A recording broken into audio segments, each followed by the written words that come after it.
सूरज के धब्बों में बहुत जबरदस्त बदलाव आया है। आने वाले 6 सालों में सूरज के धब्बों में बहुत जबरदस्त बदलाव आने वाला है।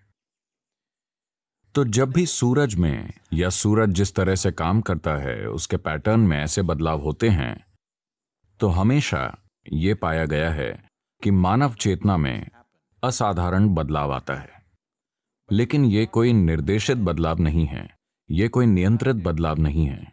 बदलाव ऐसे होंगे जैसे पूर्णिमा या अमावस्या के दिन, इन दिनों में मनुष्य के अंदर कुछ बदलाव हो रहे हैं। ज्यादातर लोग उस पर ध्यान नहीं देते, लेकिन ऐसा हो रहा है। अगर आप मानसिक रूप से कमजोर होते तो आप इसे स्पष्ट रूप से नोटिस करते। जो लोग किसी वजह से मानसिक तौर पर असंतुलित हैं, वो उस दिन खुद को ज्यादा असंतुलित पाते हैं। तो ऐसा हो रहा है। लेकिन जो लोग ध्यानमय हैं वो और ज्यादा ध्यानमय हो जाएंगे। जो लोग कोमल हैं वो और ज्यादा कोमल हो जाएंगे। जो लोग प्रेममय हैं वो और ज्यादा प्रेममय हो जाएंगे। जो लोग पागल हैं वो और ज्यादा पागल हो जाएंगे। तो ये एक तरह की तीव्रता लाएगा, लेकिन ये दिशा नहीं देता। अगर आप पूरी तरह अपने आसपास की शक्तियों की दया पर हैं, तो आप बहुत अस्थिर होंगे। ऊपर नीचे पूरा समुद्र उठ रहा है, तो आपको लगता है कि इस शरीर में कुछ नहीं हो रहा।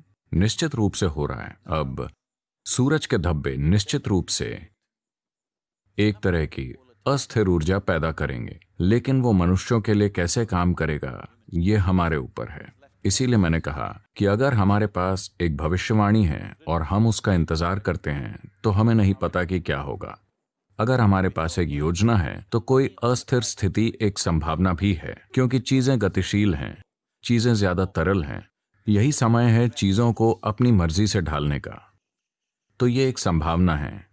क्या इसका अर्थ ये है कि संभावना सिर्फ अभी है, पहले नहीं रही? नहीं, ये चीजें हमेशा होती रही हैं। कुछ समयों पर शायद वो बाकी समयों से थोड़ी ज्यादा हो।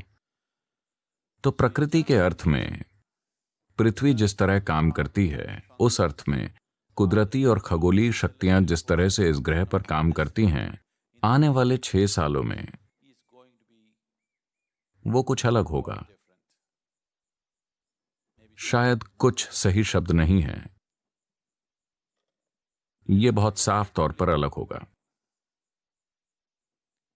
तो अगर हमारे पास इस अस्थिर प्रकृति का लाभ उठाने की योजना हो, अगर हम पर्याप्त लोगों को तैयार करें जिनके पास जरूरी साधना है, जिनके अंदर जरूरी फोकस है, फिर निश्चित रूप से मानव चेतना बाकी समयों के मुकाबले ज्यादा आसानी से ऊपर उठ सकती है। उस तरह से ये कुछ ज्यादा अनुकूल है। लेकिन हमें समझना होगा कि ये कुछ ऐसा है, अगर हवा बहती है, अगर आप इस तरह उड़ें, अगर आपके पास एक हवाई जहाज है और आप हवा की दिशा में उड़ते हैं, तो आप आसानी से उड़ेंगे। मान लीजिए कि आप गलत दिशा में हैं, तो आप क्रैश हो जाएंगे। हवा आपको उड़ाने या क्रैश करने के लिए नहीं बह रही है, ये बस बहती है। लेकिन ये आपके ऊपर है कि आप उसे उड़ने के लिए इस्तेमाल करते हैं या क्रैश होने के लिए।